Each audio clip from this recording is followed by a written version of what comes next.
അങ്ങനെ പ്രത്യേകിച്ചൊന്നുമില്ല, ഒന്ന് ഇമ്പ്രസ് ചെയ്യാനായിട്ട്. അതൊന്നും നടക്കില്ല. അല്ല, നിന്റെ വീട്ടിൽ നിന്ന് ആരെങ്കിലും വരുന്നുണ്ടോ? അച്ഛൻ ഭയങ്കര ബിസിയാ, പിന്നെ ചേട്ടനാണെങ്കിൽ സോഷ്യൽ വർക്കുമായിട്ട് നീ എപ്പോഴും ഇത് പറയുമല്ലോ. നിന്റെ ചേട്ടനെ ഒന്ന് എനിക്ക് പരിചയപ്പെടുത്തി തരുമോ? ചേട്ടനെയോ? അതൊന്നും പറ്റൂല, ചേട്ടൻ ഭയങ്കര ബിസിയാ.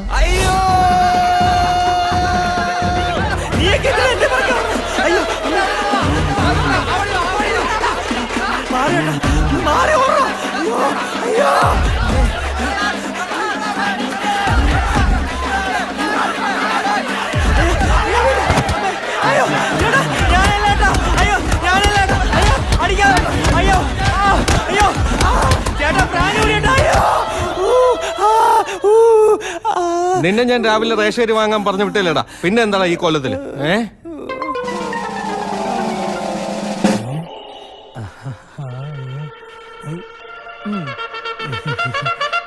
രാവിലെ സഞ്ജയ് നോക്കി എങ്ങോട്ട്?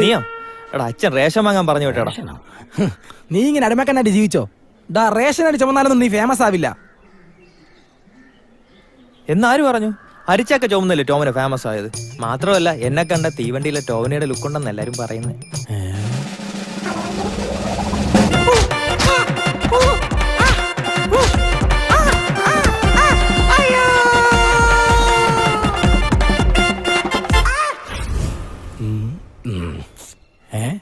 എന്തുവാടെ ഇത്? ശീലമായി പോയി അളിയാ. വെറുതെ അല്ല നിന്റെ തന്നപ്പടി നിന്നിട്ട് ഓട്ടിക്കണത്. ഞാൻ കരുതി അങ്ങേർക്ക് ഭ്രാന്തായി കാണുമെന്ന്. ഇതിന് അങ്ങേരെ കുറ്റം പറഞ്ഞിട്ട് കാര്യമില്ല. ഞാൻ പോണ്. നീ ഇങ്ങനെ നടന്നാലൊന്നും ഫേമസ് ആവില്ല. ഇപ്പോഴത്തെ നിന്റെ ആഗ്രഹം എന്താ? നിന്നെ നാലാൾ അറിയണം, അതുവഴി നിനക്കൊരു സിനിമയിൽ അഭിനയിക്കാൻ ചാൻസ് കിട്ടണം. അതിന് ഒരുപാട് വഴികളുണ്ട്. അതെന്ത് വഴി? നമുക്കൊരു പ്രാങ്ക് വീഡിയോ ചെയ്യാം. പ്രാന്ത് വീഡിയോ? ഒന്ന് പോടേ. പ്രാന്തല്ലടാ, പ്രാങ്ക്. ഈ തരികിട പോലത്തെ ആളുകളെ പറ്റിക്കുന്നത്. അതാവുമ്പോ ആളുകൾക്ക് ഒരു എന്റർടൈൻമെന്റ് ആവും, നിറയെ ഫാൻസും കിട്ടും, നിനക്ക് സിനിമയിലും കേറാം. അതെങ്ങനെ ചെയ്യൂടെ? അതിനൊക്കെ വഴിയുണ്ട്. അളിയ, ഇതാണ് പറ്റിയ സ്ഥലം. ഇവിടെ നമ്മൾ എന്തേലും ചെയ്താ അതാരെങ്കിലും കാണും. ചുമ്മാ അല്ലടാ നിന്നെ തീവണ്ടി കളയാതടാ. ഇത് മൊത്തം തുപ്പലാണല്ലോ. എടാ ഈ ചന്തയിൽ നമ്മൾ എന്ത് ചെയ്യാനാടാ? നീ ആ നിൽക്കുന്ന ചേട്ടനെ കണ്ടാ? ആ വെള്ളയിൽ വരയിട്ട ഷർട്ടല്ലേ? നീ നൈസായിട്ട് പോയി പുള്ളിയുടെ പേഴ്സ് ഓടിച്ചിട്ട് ഓർഡർ. എന്തോ എങ്ങനെ എന്നിട്ടാണോ അവന്മാർ എന്നെ പിടിച്ചിട്ട് ഇടിക്കേ? നീ ഞാൻ പറയും പോലെ ചെയ്താൽ മതി, നിനക്കൊരു പ്രശ്നം വരാതെ ഞാൻ നോക്കിക്കോളാം.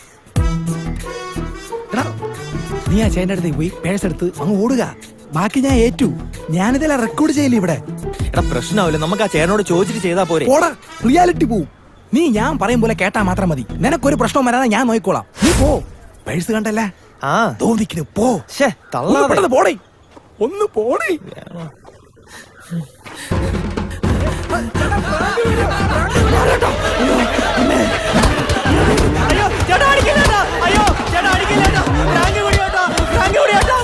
മണ്ടത്തരങ്ങൾ കാണിച്ചോണ്ട് വന്നോളൂ, ബാക്കിയുള്ളവന് പണിയുണ്ടാക്കാൻ. നീ തന്നെ തന്നെ അങ്ങ് പിടിച്ചാ മതി. അയ്യോ അമ്മോ. ചേട്ടാ ഞാൻ പറഞ്ഞ കാര്യം എന്തായി? എന്തായി? ടൂറ് പോണ കാര്യം. നിന്റെ സ്കൂളിൽ നിന്ന് പോണ സ്റ്റഡി ടൂർ അല്ലേ? ഞാൻ വന്നിട്ട് എനിക്ക് എന്താ ഗുണം?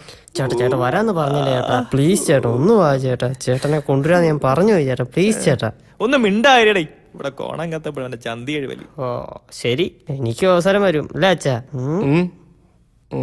അച്ഛാ ഈ വരുന്ന 15-ാം തീയതി സ്കൂളിൽ നിന്ന് ടൂറ് പോവാ. എന്റെ കയ്യിൽ നയാ പൈസ ഇല്ല, തൽക്കാലം നീ തൂറണ്ട. പൈസയൊന്നും കൊടുക്കണ്ട, ഫ്രീ ആയിട്ടാ കൊണ്ടുപോന്നേ. ശരിക്കും? എന്നാ ഞാൻ കൂടെ വരട്ടാ? അച്ഛന്മാരെ ഒന്നും കൊണ്ടുപോകത്തില്ല. അല്ല, നീ എങ്ങോട്ടാ ടൂർ പോകുന്നേ? മറൈൻ ഡ്രൈവിലേക്ക്. മറൈൻ ഡ്രൈവോ? മറൈൻ ഡ്രൈവാ?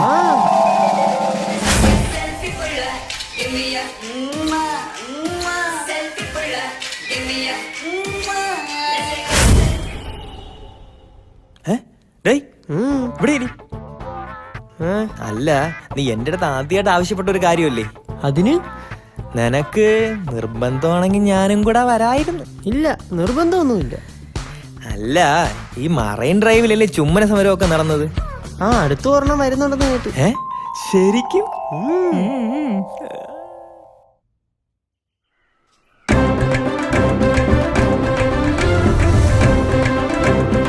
എടോ ഇതൊക്കെ ഒരു സമരം എന്ന് പറഞ്ഞാൽ അത് എന്റെ ആയ കാലത്ത് 90-95 തോന്നുന്നത്. 95? 95 ഇന്ത്യ സ്വതന്ത്രയായില്ലേ?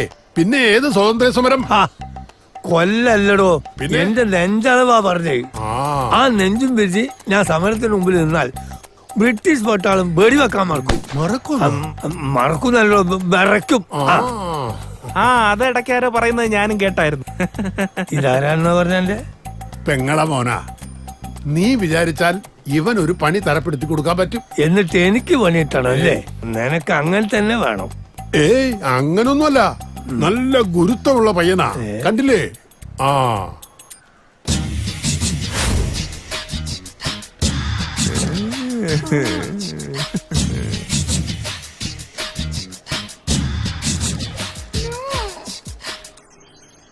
മമ്മൂദ് കേറിപ്പോ കാറ് തുടച്ചേ മതി.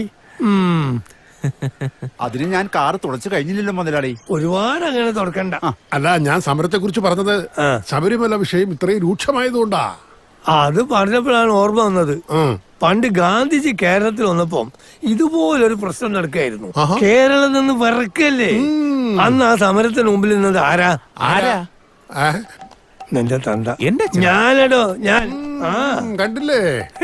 അന്ന് ഗാന്ധിജി നേരിട്ട് എന്നോട് മോനെ പുഷേ, അല്ല സ്നേഹത്തിൽ അങ്ങനെയാണ് എന്നെ മൂപ്പര് വിളിക്കുക. ഓ അതെ, ഇപ്പോഴും നാട്ടുകാർ അങ്ങനെയൊക്കെ തന്നെ വിളിക്കുന്നേ, പക്ഷെ കേൾക്കാതെയാണെന്ന് മാത്രം.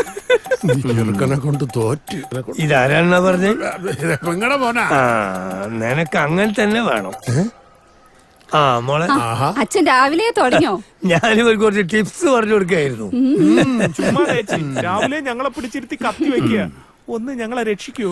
അല്ല, ഞാൻ വെറുതെ. അച്ഛ ഇന്ന് ബാങ്കിൽ ഓഡിറ്റിംഗാ, സോ വരാ ലേറ്റ് ആവും. മകന്റെ ഭാര്യ നമ്മുടെ മനുവിന്റെ. അച്ഛാ ഞാൻ വൈകിട്ട് വീട്ടിലൊന്ന് കേറിയിട്ടേ വരൂ. അച്ഛന് തീരെ സുഖമില്ല. അയ്യോ, ഇന്നലെ അമ്മ വിളിച്ചപ്പോ പറഞ്ഞിരുന്നു ആ പഴയ നെഞ്ചുവേന വീണ്ടും വന്നു. അയ്യോ, എന്ത് പറ്റി? ഞാൻ 2 ദിവസം മുമ്പ് വിളിച്ചതാണല്ലോ. വെറുതെ അല്ല, അവിടെ വിളിച്ച് ഈ കഥയൊക്കെ പറഞ്ഞു കാണും. മോളെ, നീ എപ്പോ തിരിച്ചെത്തും? ഞാൻ ലേറ്റ് ആവും. മോളുടെ സ്കൂളിൽ നിന്ന് ടൂർ പോയിരിക്കുക. അച്ഛൻ ഒന്ന് അവളെ പിക്ക് ചെയ്യണേ, മറക്കല്ലേ.